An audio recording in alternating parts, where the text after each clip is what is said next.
everyone. Welcome to the Phoenix Generation podcast. I am today's host, Lily Hancock, and I serve as the Executive Director for the Phoenix Generation, run by the Ginsberg Foundation. And today we will spend our time together asking deep questions. There's 4 of us, and we only have about 40 or 45 minutes, so we're going to get deep pretty quickly. I'm sure you all are used to that. I'm so excited to have you here today as really important spiritual and religious leaders in the Central Florida community, longstanding. So thank you so much for being here. We'd love to just start by giving us a brief introduction about yourself. So maybe Imam, you'd be willing to start. My name is Imam Tariq Rasheed. I'm from the Islamic Center of Orlando. I'm the main priest there, we call pastor.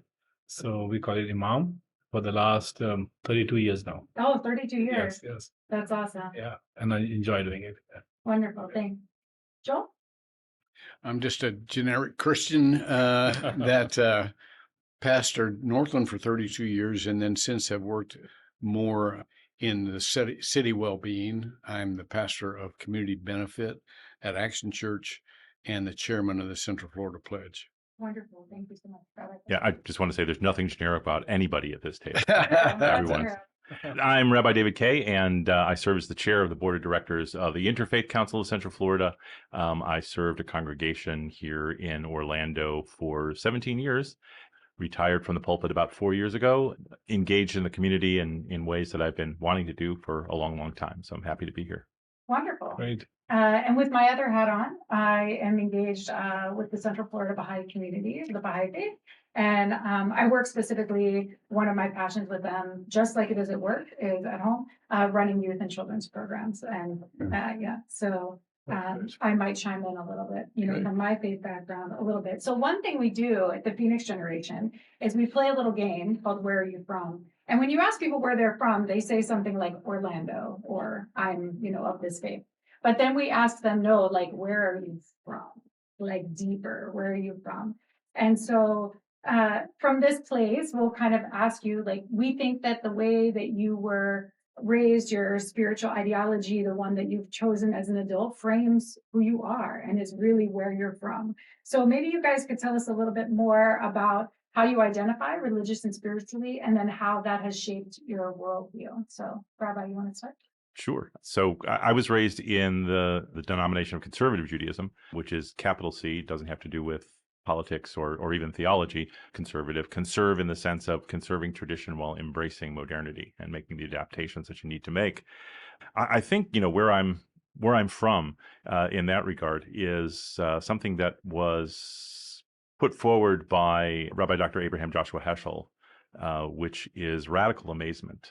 The concept of radical amazement is this idea that when you look at the world, you basically look at it through a child's eyes. You find what is extraordinary in the ordinary. You find the sacred in the ordinary. And my favorite example of that was our son when he was about 3, and we were unpacking boxes in our apartment in Manhattan when I was in rabbinical school, and there was an old yellow highlighter still in the shrink wrap in the bottom of the box. We were going to throw it away. He asked if he could have it, and we said, yeah, sure, knock yourself out. And as he's tearing open the packaging, he's got this beatific smile on his face, and he spontaneously recites the blessing that we say in my tradition when you get something new. And I was like, that's how I want to live my life. That's awesome. That's so great. So Great. Mom, where are you from? I'm from India originally. Yeah. Born and raised there for 22 years. Yeah. So my family originally comes from Medina in Saudi Arabia, and that's I'm talking about like 1,000 years ago. But they moved from there to Iraq and Afghanistan 500 years ago, and then they came to India roughly 500 years ago. I come from a city called Lucknow, which is close to Taj Mahal, right? Yeah, so all of my forefathers have all been imams. So being imam is like in my blood. But I often say that, traditionally for centuries, a child is born and the child gets traditional Quran teachings and education. But my dad was different. I was born in 1968. It's in 1972.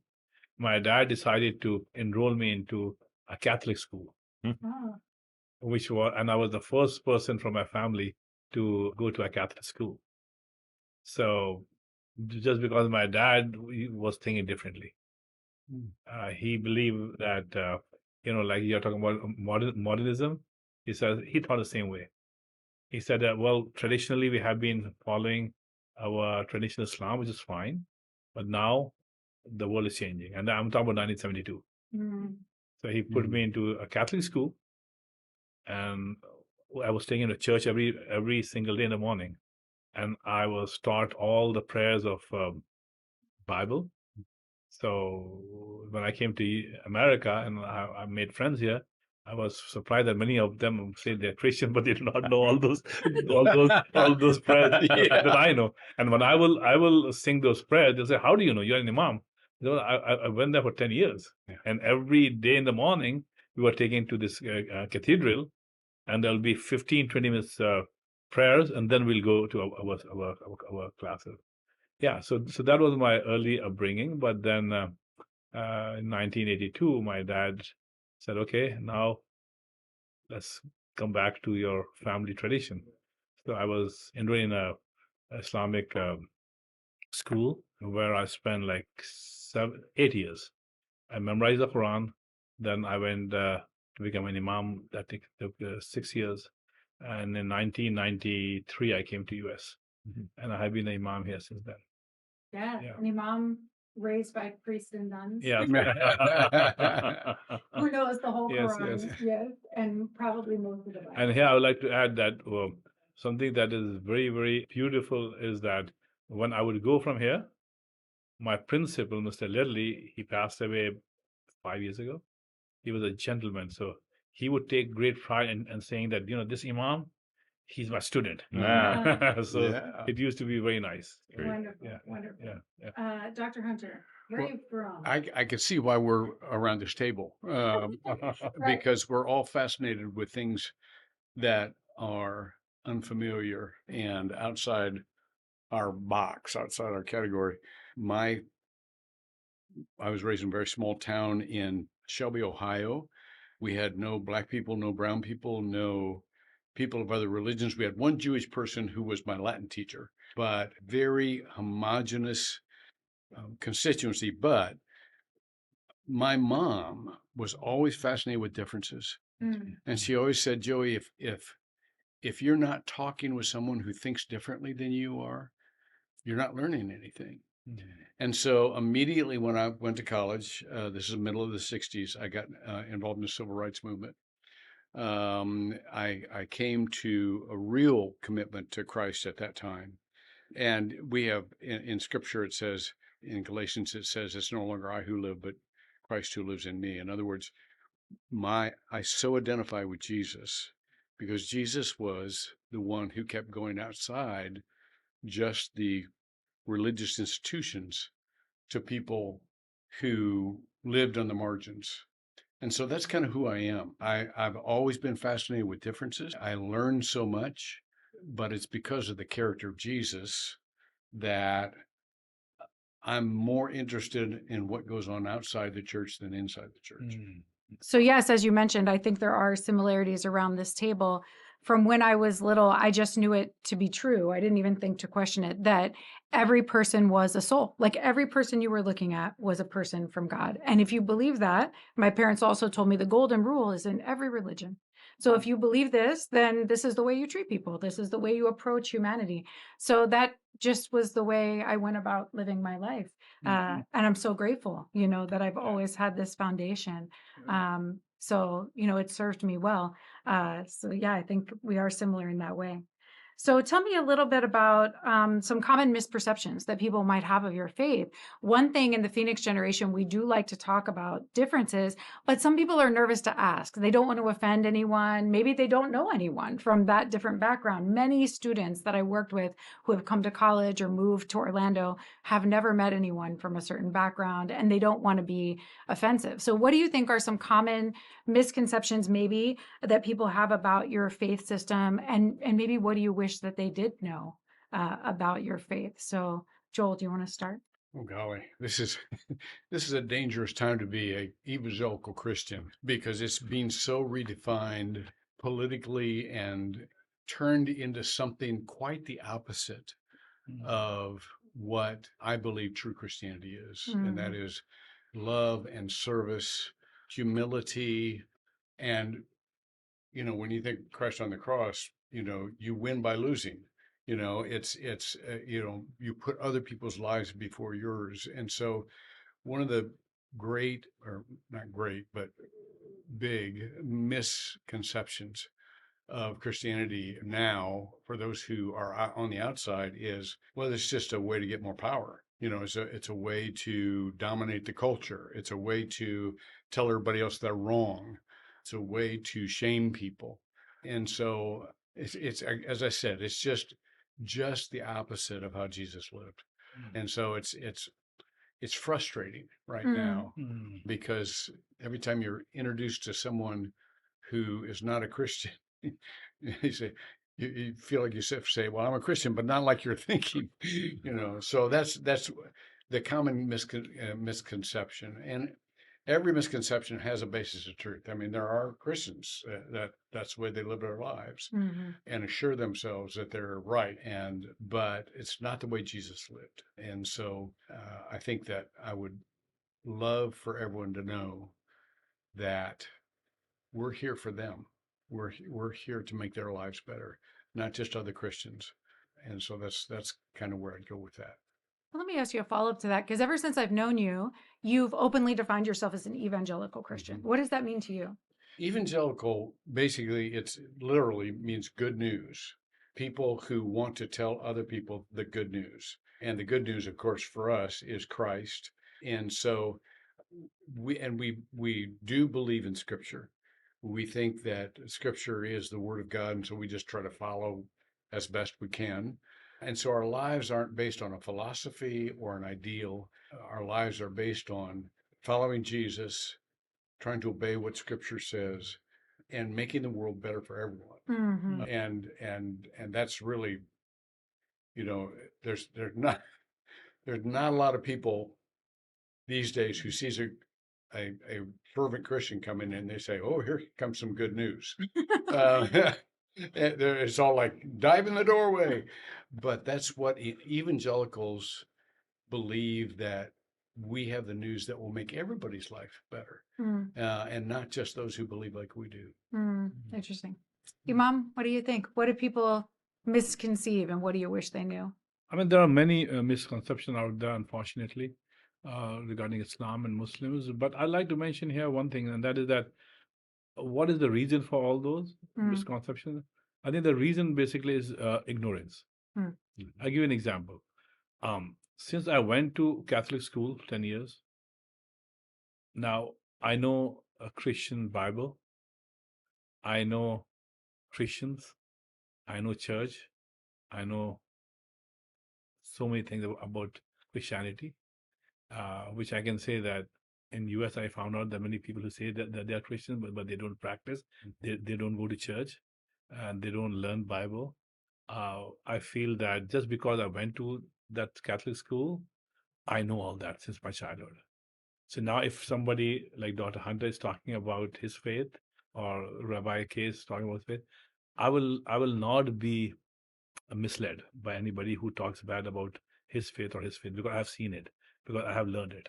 I have learned it. So I believe that there are many misconceptions about Islam, but the reason for all that is that people have not studied, or they have not gone to, let's say, a mosque. They have not talked to Muslims or an imam or somebody. So whatever they hear through the media, or through films, whatever, or through newspapers, whatever. So people tend to believe in that. So if they will take time to study, or to meet Muslims, or to go to a mosque, sit down, I think these misconceptions will go, whether it's regarding Islam and terrorism, whether it's about women in Islam and their place in Islam, and whether it is how we raise our children. Do we give our children the liberty to choose, or we force upon them, and all that? So all these misconceptions are there, and there are many more. But we can talk about it. But I believe that the remedy to this misconception is education. And I love this also being in each other's space. Yes. I talked to a person once who was a student. She was Christian, had gone to visit a mosque on a trip. And she said to me, I know this sounds dumb or maybe horrible, but I just want to say that when we left the mosque, I thought, oh, that's sort of like my church. There's a main central place where everyone prays. There's rooms where kids play in the back, and there's children's rooms. And she's like, I don't know what I was thinking I would see, because she doesn't know. Ignorance, like you were saying. I literally don't know. But that was much more similar to my experience than I thought it was going to be. I thought that was really lovely. So especially in Central Florida, I would highly encourage people. There are interfaith iftars that people are invited to. This is one way where I've visited some of the local mosques, and it's been so wonderful. The people are just open to answer questions, and you get to meet people. So I think the way we're set up, we're not always set up to be in each other's spaces. Let me quickly give a good example of education. So at the Islamic Center of Orlando, we have a electronic board that is next to the road. So I used to put different messages of love, peace, compassion. One day, I remember sitting in my office, and you know what? Let me put a different one. So I thought, and I have nothing in front of me, just thinking. And I put this message that became a hit actually later on. I put Jesus, no, I put Moses, comma, Jesus, comma, Muhammad. One line. Second line, according to our faith, same family, same message. Right? Now that's according to our faith, right? Okay, so I put there, and then a week from there, I had an interfaith dinner. And I'm talking about a very chilly winter night. I had this interfaith dinner at the mosque, and I had like 70, 80 guests. We are eating, having good time. A couple just came in. They were not invited. They just came in. And the man was very furious, very angry. He said, can I see the imam? So I said, how can I help you? He said, who put that sign there? I said, I put it. He said, you are a liar. I said, why would I lie? What? He said, no, Jesus has nothing to do with Muhammad and Moses. And he said few foul things, but I kept my cool. I said, you know what? Why did you come? Let's sit down and eat. So he looked around, and everybody was eating Indian food. It smelled good, right? So his wife said, okay, yeah, we'll come. So they came, sat down, and they ate with us. And after the dinner was my presentation on why do we believe in Jesus and Moses and Bible and Torah. So after the presentation was over, this guy stood up in front of everybody. And he was like 75 years old. He said that I have been working for New York City as an engineer for all my life. I retired and I decided to move to Windermere. And I saw this sign and I came here. And for the first time in my life, he said, I got an education about what Muslims believe in. And he said, I apologize. If you guys believe in Jesus and Moses, nobody ever told me I'm 75 years old. And he said, I really apologize. And guess what? Since then, till he moved to, I think, Ohio 3 years later on, he became my friend, and he would come to the mosque on Friday, helping us in this community work and all that. Him, his wife, and then he will bring his grandchildren when they will visit from New York. And it was a very wonderful example that this guy changed 180 degree. He kept his faith, I kept my faith, but what happened was that was this bridge of understanding. So I believe that if we just reach out to people whom we don't share the same faith, I think many misconceptions will just go away by sitting and eating and talking. Yeah, and if you're listening to this, we always hope that people are going to do more research, that this will cue something.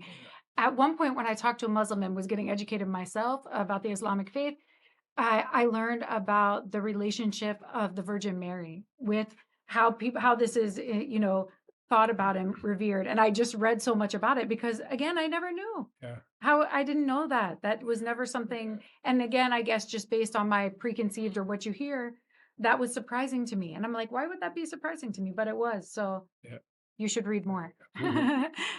David?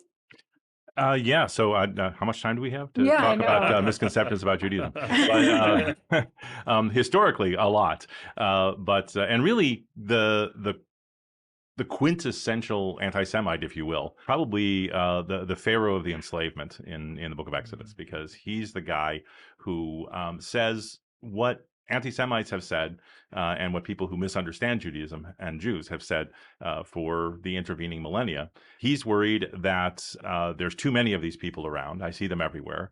Even though they're a minority in the population, even though they are actually limited to the district of Goshen, and even though they are limited to a very specific job in Egypt, in ancient Egypt, but he's still worried that there's a whole lot of them. They're everywhere. The other thing that he's worried about is that they're a fifth column. They're going to join with his enemies. And the third thing that he's worried about is that they're all going to leave and wreck the economy. And you can take those three concepts and apply them throughout the rest of human history up to this very day. So we have all sorts of things about how, Jews run the banks, and Jews run the entertainment industry, and Jews run the newspapers. And I will tell you, if Jews really ran the entertainment industry, I would not be sitting here today. I would be a rock star, because my band would have gotten a lot of booking, because it was a whole bunch of Jewish guys. And we never made it. So that debunks that myth right there. But I think the most common source of misunderstanding, in addition to what the Imam was saying, was that people just don't know. Or worse than not knowing, perhaps, is that they hear things from another source and they assume that that's true.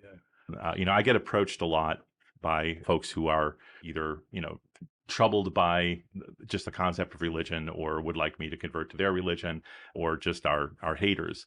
And they'll start talking to me about what the Bible says. And I learned when I was in rabbinical school, and I had the skill set to do this, back then I would reach into my backpack and I would pull out my copy of the Hebrew Bible, which was in Hebrew, and I would say, okay, show me what you're talking about. And the person said, well, I can't read that. I said, well, then we're not talking about the same text. People have said things to me, you know what the Quran says? And I say, no, I have absolutely no idea what the Quran says, because I don't read Arabic. So I can tell you what translations that I've read say. I can tell you what people who know the Quran have told me. But no, I can't tell you what it says. So even beyond that, there's this really pervasive habit that human beings have to listen to someone who is not part of that community tell them what that community is all about. That's probably the most the most common way that something like anti-Semitism spreads. In fact, any anti-anything spreads is from that. People who have, speaking from ignorance, telling someone else who accept that ignorance as being factual. As Dr. Hunter said, there's always some foundation in almost every stereotype. And if you take a deep dive into Jewish history, there was a time in medieval Europe where Jews were the ones who lent the money. That was largely because the church at that time decided that it was going to be very strict about the Hebrew Bible's prohibition against charging interest. So they forbid Christians to charge interest to other Christians, but Jews could charge interest to Christians and then hand that over to wealthy landowners. So it was true. Your local Jewish moneylender came around, knocked on your door, and said, I need you to pay me back, and I need you to pay me this other usurious interest on top of it. Not because I'm going to get it all, but because it's got to go back to the person who lent you who gave me the money to lend to you. Jews found themselves in various businesses when they came here to the United States. The big wave of immigration from Eastern Europe between 1880 and 1920, and then later on after World War II, there were jobs that were not available to them, wouldn't be hired because they were Jews, because they didn't speak English, mostly because they were Jews. And so they had to find those areas of employment that nobody else wanted. Immigrants finding jobs that nobody else wants to take. That's anyway. But that was the way it went. And one of the most disreputable things you could do in those days was go into theater. And so, if you look at who wrote the classics of American musical theater. It's mostly Jewish songwriters and Jewish librettists.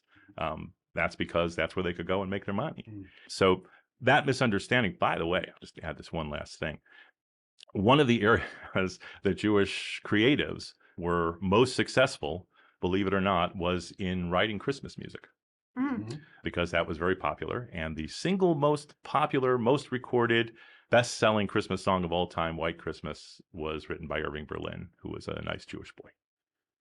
So trying to find your way into a culture that initially, at least, and still to a certain degree, doesn't want you to come in is a real challenge. But it's possible to do, fortunately, here in the U.S., but only to a degree, because people want to hold on to that misunderstanding as long as they possibly can. Yeah. Expanding on the same topic, I mean, there are two things here that I can talk about when it comes to Islam and the misconceptions out there.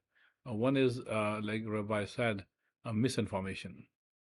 So when you see television, for example, and you see all these CNN and ABC and Fox and whatnot, that they invite guests and they label them as experts on Islam, and they are not experts on Islam, and they give a very distorted picture of Islam. So they are spreading misinformation. So people are learning about Islam through wrong sources. That is one thing. And second thing is that what I see in Hollywood especially is that the films that lately they had made, in which they have depicted Islam and Muslims as being the same thing, which is completely wrong. For example, in Middle East, if there is a conflict going on, Iraq and Iran and whatnot, right? And then Afghanistan and so on and so forth. It has nothing to do with religion. So religion should not be brought in that. It's political, right? It's political. It's just like Russia and Ukraine fighting. There's no religion there. Same thing with the Afghanistan and Iran. I mean, religion should not have been brought in. It is U.S. doesn't agree with them, or they did something wrong to U.S. So it should be purely political. Religion should not be brought in that to begin with. But ironically, like even in U.S., for example, in New York, there was this stabbing, right, 3 days ago. Okay, so among the 4 people who were killed was New York policeman, and he was a Muslim. He was originally from Bangladesh, and he was the father of 2 children, and his wife was 8 months pregnant. He was shot, and he was killed. But the thing here is that if, let's say, there's a shooter, right, who happens to be a Muslim, in the news, what would you hear? A Muslim shooter, right? So this is how the media is biased against Muslims, a Muslim shooter. But when in New York this guy shot, and like other shootings have happened, that shooter's religion is never brought. Right. But if the shooter happens to be a Muslim, his religion or her religion is brought up. So this is a wrong trend that has been going on for a long time. And this gives a very wrong notion of the entire Muslim community. Yes. And for example, this New York policeman who was shot and he died, who happened to be a Muslim, at that time his religion was not brought up. So you see there's some bias there. Yes, I've heard this story and have not heard that he was Muslim. Yeah. But if there was a shooter, Yes. right? That happened here, unfortunately, tragically, after the attack on Pulse. Yes. Almost immediately, we were hearing about, we think that he pledged allegiance to ISIS, and that's not what happened. That's not what, maybe that did happen, but that's not the focal point. And this was an attack on human beings. This was an attack on the LGBTQ community. This was an attack on the Hispanic community. There was almost immediately the desire to hijack it and to say that it was because he was a Muslim. Yes. And it was just added to the tragedy. Well, one thing I want to make sure that we get to is one thing that the data has shown us is that this generation of students, we work with students 15 to 25 years old, they call them the nuns, not like Catholic nuns like you, but N-O-N-E, like they claim no religion, many of them, more than in the past, or at least not a practicing religion. They might say, I'm Christian, but not practicing, or this kind of thing. But they also are a generation who defines themselves as very spiritual and believes that a lot of people are interconnected. And I have some ideas about why this might be, that there's been this separation of spirituality potentially from organized religion. But what are your thoughts about this? Because generationally, it's made a huge shift. And I work with a lot of students who, there are some who would call themselves religious. I call myself both religious and spiritual, especially because I work with a lot of youth who don't always see those two things as having to be together. And I've met some people who would call them religious that I'm not sure how spiritual they are. But what are your thoughts about the way that people are moving away from organized religion? Maybe true or not true in your own faith traditions, but generally, the student population is much more likely to say, I'm spiritual, I believe everyone is equal, I interact with people different than me, and I love them, and I don't think that religion has been used for good in the world. So this reminds me of one of my all-time favorite Jon Stewart quotes, and I won't get it exactly right, but he said something along the lines of, "Religion has given great comfort to millions of people in a world torn apart by religion." I think that's what we're hearing from that generation, and it's been a trend for a long time. This is not a new thing. My friends in the in the free thought and humanist community will be happy to share data saying that this is something that's been going on for a while. I think the data are pretty clear that the main movement between denominations or between faith traditions is just out.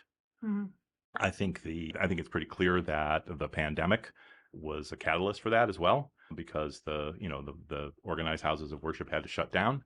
So even people who were going regularly said, "Wait, I can take care of my own spiritual needs." I'm going to go against the grain and probably get in trouble with a lot of my colleagues in lots of different faith traditions, and I'm going to say I don't know that that's a bad thing. That's I think that faith traditions have been way overinvested in the physical plants, the buildings that they have, and my own congregation, I can say that now because I've been out of the pulpit for 4 years. My own congregation built a beautiful building. I'm grateful that we have it. It's wonderful. But every time I go into it, I think what I'm sure many of my colleagues think in many different faith traditions, which is, it's a shame this building is mostly empty most of the year. And what could we be doing that would be more in line? So the last bit, and I've heard this from, our son is a little bit above that age group, but still within the cohort that has been walking away. You're saying you come from a line of imams. I am the first rabbi in my family, and our son has assured us that I am also the last. So he's not interested in going into the family business. He's still engaged in his Judaism, but in a much more cultural way. But what I'm hearing from that generation is, look, and I'm kind of proud of them, because they are engaging critical thinking skills. They're looking at this, at what's being preached, and they're looking at what's being done, and they're saying, if y'all would just do what you teach and preach, I'd be on board. But I'm not seeing it. I'm not seeing enough of it to convince me that I should buy into this completely, into this organization. But it's my own spirituality, it's my own development. Yeah. Let me piggyback on that, because you mentioned the word organization. I think we need to make sure that we differentiate institutionalism from religion in general. I think there's a great deal of skepticism and suspicion about institutions these days. A lot of distrust of government, a lot of distrust of higher education, a lot of distrust of the institution of religion. It does not follow, though, that people don't want a relationship with God. I think some folks are celebrating a little bit too early about the demise of spiritual life. I think people are looking for something more genuine, more personal, more developmental, more hopeful and celebratory, rather than trying to wield things by corporate decision and having to go through all of the web of what it means to try to run an institution. And I did that for 55 years. And I can tell you that the needs of an institution often steer us away from personal relationship, personal theological considerations, and because we're trying to protect an establishment rather than a faith. And so it's so in Christianity, it's so mind-boggling that we of all people should be most joyous. I mean, our sins are paid for crying out loud. I mean, gee whiz, there's two judgments. We believe there's two judgments afterward, the judgment of sin and judgment of works. We bypass the judgment of sin, taken care of, gone. How is it that we're the angriest, most suspicious, most judgmental, most condemning? For crying out loud, we ought to be skipping down the street and seeing how we can help. But institutions do that. Yeah. Because we want to convert more people to our institution rather than just react out of the joy of the goodness of God and the grace of God and live that way. So young people, I'm with Rabbi David. This is a good thing. Suspicion about just religious machinery is always a good thing, because that tends to pervert the very foundations of our faith. Yeah. And I believe, the religious people of any religion, right, have to believe in their own faith. I mean, if they're hypocrites, then the younger generation will feel that, I don't want to follow this. Yeah. Because at least if I'm not believing in something, I'll say yes, I don't believe in it. But these religious leaders or whoever they are, they say one thing and they do something other, like you said. I remember one of the great writers is Taha Hussein from Egypt. He was a blind man, and he wrote a very good autobiography in Arabic language. I remember reading it like 35 years ago. So, and he left Islam and he became an atheist. And among the things that he wrote was that he came across a very religious person in Egypt who was a big religious leader in his own right. And he made fun of his blindness in front of a bunch of people. And that really hurt him, that how can this guy who is a religious leader is not respecting the fact that I was born blind. And he said that I felt so hurt that I just wanted to leave. So I believe that, and then he became a very good writer, by the way, very good writer. So I remember that book. I believe that leaders have to lead by example. Otherwise, we tend to act in a hypocritical way. Yeah, like David was sharing, the studies have shown this generation definitely values authenticity, truth, connection. One thing that has been so beautiful to see since I've been working in this program in the community with youth for years is that they interview with us for a scholarship to work in the schools. And some of them, I found out partway through the scholarship, actually don't need the scholarship. Their school is already completely paid for. So I started to ask them, why did you apply for this? Because I always thought, the scholarship, which many students need, but some don't. And they said, I wanted mentorship. I want to be a leader. I don't exactly know how. I'm having a hard time finding genuine mentorship connection. I want to be of service. I don't know how in my society to be of genuine service. Yes, of course I can do hours, but how am I a helper? And to me, what I hear in them is actually your spiritual calling. Your soul is saying, I want to be helpful. And I don't know the pathway. I'm having a hard time finding the pathway. And I want to be impactful. And as a youth, I feel like I can be, but maybe society doesn't always think I can be. One thing in my faith that I've been so grateful for is how my children were so engaged, especially in the junior youth program from 11 to 15 years old. So when they became 15, all they wanted was to mentor the younger kids because they loved the teenagers who mentored them. And they just really felt like that was the most meritorious thing would be to be a mentor for the younger children. And I've seen that change them and develop them because they felt useful spiritually, and I think sometimes maybe that's not set up well for our youth to feel useful spiritually or to feel heard in some way.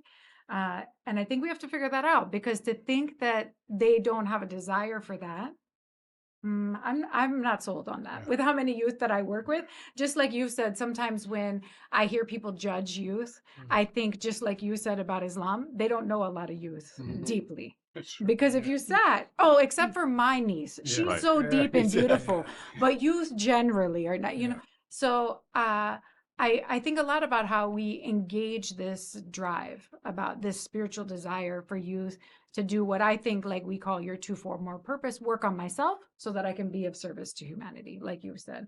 And we give a lot of, like, with my teenage sons, I tell them, be careful of the people who tell you, find yourself, find your passion. Not that you shouldn't, but I'm a little more like, find your service, find your magic that helps the world. It's a lot of pressure to put on any of us at any age. Like, find your passion. So I think about this a lot. How do we help this next generation to engage, to feel useful? Do you feel like any of your experience with your faith traditions have done a good job with that? Where do you see maybe that there are some things we could learn about how to do that better as a society? There's an old joke about a synagogue has a problem with mice, and suddenly all the mice are gone. And someone goes to the rabbi and said, what did you do? And he said, I just told all the mice that they were bar and bat mitzvah, and they left and never came back. So that, it's not an unusual thing that we kind of lose track of that very crucial time. I mean, when the kids are transitioning into high school and high school into college. We had a program. I had nothing to do with it. It was our wonderful youth and education director who put this together, that did the very same thing. It's like, once kids had got past that, they were in 8th grade, they could sign up to help out in the religious school. And, we had retention rates of, 80-85%, whereas, most synagogues would lose well over half of their kids once they hit high school. It really is showing youth that they have a role and a function and are important. We talk such a great game. This is our future. This is the next generation. We have to invest in them. Talk is cheap. We really need to show our young people that we understand that they are the future, and that we can start passing the torch before it's too late. Most institutions, Dr. Hunter was saying, their leadership is so entrenched that they wring their hands and wonder where all the younger people are. But at the same time, they're not willing to relinquish even a modicum of authority or responsibility. And I think we start doing that earlier. That's what Phoenix Generation is doing, is training leaders, is getting them engaged, is letting them find that fire. We'll be much better off. I loved, Lou, your skepticism about, just in general, find yourself or find your passion, and it's a good goal, but you don't find your passion by focusing on yourself. That's the key. Most people are going inward, to find themselves, when really every program I've ever seen, or every effort I've ever seen, had a transcendent goal where people work together. And because they were trying to accomplish something together, then they build relationships because you're on the same team and you're trying to accomplish the same thing, and they're sharing. But they find that one of the great things of life is to serve something higher than yourself. I heard it's interesting. Most of us have in our congregation recovery groups addiction, some form of AA, and I heard the success rate people in AA is about 30% of staying sober. For those who have a sponsor, it's about maybe 35%. But for those who become sponsors, it's like 60 or 70%. Mm. Because, if you're just trying to fix yourself, that will lead probably to not much success. It'll lead to discouragement, overreaction to failure. You don't have a team to pick you up when you fall, kind of thing. But if you're in the business of helping others, then the success rate is going to be a lot better. So I do think that as we serve our community together, all of us are going to be stronger and more successful and find out why we're here. Mm-hmm. That's Viktor Frankl in Man's Search for Yeah. Meaning, where Yeah. he was trying to figure out why some people survived the camps and others did during the Holocaust. And the main element that he found was people who could find meaning outside of themselves. Mm-hmm. Interesting. Some of us read a book the Peace and Justice Institute did about the epidemic of loneliness. That was the past Surgeon General had written. He thinks this is like a single, problem, and that much of it is based in this individualism. And they were saying even for the senior population, that if I don't feel there's some way I can be of service or I'm helpful anymore, I've left my profession, my kids have grown up. So these ways where maybe I was being of service have horizoned out. And not a lot is expected maybe of a certain population, that they really struggled. The other thing I found was really interesting in that book about loneliness was that it was two ways. One was not having place to be in community with each other, which we understand. The other was the difference between loneliness and solitude, that when I'm by myself, if I feel completely alone because I don't have a spiritual connection to God, the world, other people, then that is really chronic loneliness. If I'm alone, but I don't feel alone because I always feel protected, cared for, loved by others in my life who are some spiritual nature, that there's less loneliness. That to me was so fascinating, and what I hoped for people was that even if you were physically alone, you could feel connected. On the same line, I'd like to add that with my experience, I've seen that so much is expected from your mosque or temple or synagogue. I think I think that responsibility should be shared by the families. Mm-hmm. You see, I mean, Yeah. when the family structure is crumbling, right, then the single parent or families which are very, very busy, they don't have time. So what they're shifting their responsibility to the church or to the mosque or synagogue. So I think there is this big vacuum. I'm telling you with experience. I teach youth, and those youth that come from a very stable family where parents are giving them like quality time. They are more focused. They are more grounded. They think right. And then yes, there's mosque that they come on Saturday and Sunday, and summer camp and all that. So the mosque is doing its work fine. But now I see that lately, I would say in 10-15 years, I've seen that the family is kind of outsourcing their responsibility to the churches and mosque and I think these religious places are not there to babysit your children or to wear the hats of parents, because uh, this social media issue is a big issue now. You are talking about being lonely. You are living with your parents, but you feel alone, because everybody is in their own world with the phone in their hand. Yes. So that is a big modern challenge. Yeah. So, Yeah, at some point someone told me, you put your money and your time towards what you value. yeah. So in your home, what does that look like? Which was an interesting question for me. Yeah. So probably 3 or 4 years ago, someone recommended that we have kind of a family meeting once a week. Now for us as people of faith, that starts with a prayer, maybe a few moments of silence. Sometimes we even write in a gratitude journal, and then we talk about our week. And at first the boys rolled their eyes like, oh my gosh, mom, come on, And then they got in this habit of doing this, which then turned into people feeling okay to say, hey, I have a really busy week coming up and I don't want to be short with people, or I'm going to need help this week in these ways, right? So we started to talk to each other like a community, which you think would happen, but we were so busy, you just pass in the hallway. How's your day? Good, good. Yes, right. We did make an effort to try to have dinners together, but this was really wonderful. And I thought, and sometimes it lasted 15 minutes. In my whole 168 hours of the week, this 15 minutes I hadn't carved out to look at my own kids in the eye and say, how are you? What stressed you this week? How could we help? Did we stress you this week? What does that look like? Here's what I need from you. And we would talk to each other, not in a moment of frustration, but just in this. And it was, so wonderful. I'm so glad that someone recommended that to me. We're a little out of the habit. I'm sure my kids will love it. I'm going to bring that back. Get ready. I'm going to bring that back.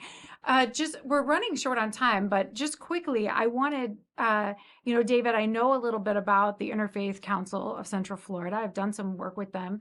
I love the mission. Tell me a little bit about the mission. So the mission statement of the Interfaith Council of Central Florida is to embrace irreconcilable differences and cultivate shared values, revealing our best selves as individuals and as a community. And putting irreconcilable differences first was very, very deliberate. A lot of conversation about that, but we felt it was important, and I felt it was vitally important that there are things we know we're not going to agree on. There are 4 of us sitting around this table, and I am 100% certain that there are things that no 2 of us, no 3 of us, all 4 of us disagree on. And that's perfectly fine. That's exactly the way it should be. That's how we forge identity. And from my perspective, it's really is a manifestation of the nature of the divine. If you have a faith tradition in which there is an infinite deity, then if you have a faith tradition like mine that says we are made in the image of that deity, it's not a physical image. That means that there's an infinite variety of human beings. And so when I encounter difference now, it's taken a lifetime to do it, I actually have a much different reaction than I did 10, 20, 30 years ago, which is not to say, well, I wonder if that's the right thing or the wrong thing, but to say that's really great that I'm having an opportunity to experience yet another facet of this rich diversity in humanity. Not afraid to use the word diversity because that is what we are. I mean, you look around you and diversity is the only word that applies, whether intellectual attitude, belief systems, height, hair color, whatever. It's tremendously rich and varied. And my undergraduate degree was in the life sciences. And there's a thing called hybrid vigor, that diversity is important, is necessary to keep a species alive and thriving. And that for us, it means spiritually and physically. And so the work of the Interfaith Council of Central Florida is really based around that, is to bring people together from diverse backgrounds to let them hear from the practitioners of faith traditions and worldviews that don't have a theology, putting them all together and saying we're just going to listen to each other and allowing the opportunity to ask questions. We talked about that at the beginning of this session about people feeling awkward or whatever. There is nothing more valuable to me in understanding, in sort of cultivating that understanding, than sitting down with someone and saying, you can ask me anything. I know you're concerned that it might be offensive to me, but if it's a sincere question, I promise you, I'm just going to give you a sincere answer. It reminds me of one of my teachers in rabbinical school. I had to leave class early and I was apologizing. And he said, I've been walked out on by better people than you. And I thought, you know what? I've been insulted by more insulting people than, believe me, whatever someone's going to ask is, it's not going to be the worst question I've ever gotten. And the ability to do that, to, hear and to share and to allow the asking of those hard questions and appreciating where they're coming from is crucial. Yeah, I really recently I had heard, and I know this from talking to a lot of college students, their biggest complaint over the last few years around global issues is not that colleges have taken one side or shut down, protests or any of this. Actually, their biggest critique is that they didn't create space for education and questions to be asked because they were afraid. And I love that critique from this population to say, it's kind of your responsibility to help us to understand this. And I know it's challenging in the classroom. I've had faculty friends say, listen, I've stopped teaching concepts that might lead to controversial discussion, or we have to figure out how to do this. We can't, the students are saying, I don't even know how to respond, and I should know. Like, this is an issue that's not just impacting the world. We were talking the other day about immigration in our office. And we have students who work for our program who are directly impacted on a daily basis by some things that are happening politically. And we didn't talk about it in the office, in our own office, which is around this. So I wanted to create space for us to do that. And some of them did not feel comfortable doing that publicly, which of course, that's their identity, feels, but for us to at least say, what is everyone's lived experience right now? What is happening on your campus, to you, to your friends, to your colleagues? Why is my son having who has citizenship having a panic attack about what's going to happen to his friends? So I think we have to create space, and that's what the students were saying. And I think Central Florida is such a exemplary place right now when it comes to interfaith, because you have Interfaith Council, we have the pledge, where we meet on a regular basis, where let me give you an example. My teacher from India comes every year during Ramadan, and one of his most pleasing or satisfying, he said, event that he says that I wait for the whole year is when he comes to Orlando and he visits or he attends one of our interfaith iftar. He goes to India, this seminary, and he says, Rasheed invites Jews, Christians, people of no faith, LGBT community, everybody in one hall, sitting, breaking the fast. And they are friends, they are respecting each other's culture and religion, yet they're eating together and they are hugging each other's. So I think when we talk about the world, I think Central Florida religious communities, right, are doing a wonderful job. I would agree. And thanks to Interfaith Council and the pledge and organizations like these. Yes, and we'll have links to the Interfaith Council's work, to the Central Florida Pledge work, which we didn't get to talk a lot about today. Please go and check those out. I agree. I love doing community work in Central Florida. I feel, really supported. There's a lot of people who are interested in this, who are making it a priority in our community. So, if anybody just wants to share maybe just one closing sentence about either something from your faith that inspires you. It can be scripture, a quote, or just yourself. And I know for me, this changes from week to week. Sometimes there's different things I need, but I was just reminded last night of one of the Baha'i scriptures, which talks about, and I'm not going to get it exactly right, but it says something about make me a tender herb to where the winds blow me in my movement and stillness to your path, to do what you desire. And that's what I've been hoping lately, to align with the spiritual truths in the best way that I can to be of service to my community. So that's one thing I love about my faith. Who else wants to share a closing thought? Well, you said before that the golden rule, is kind of inbred into all faith traditions and worldviews, and that is true.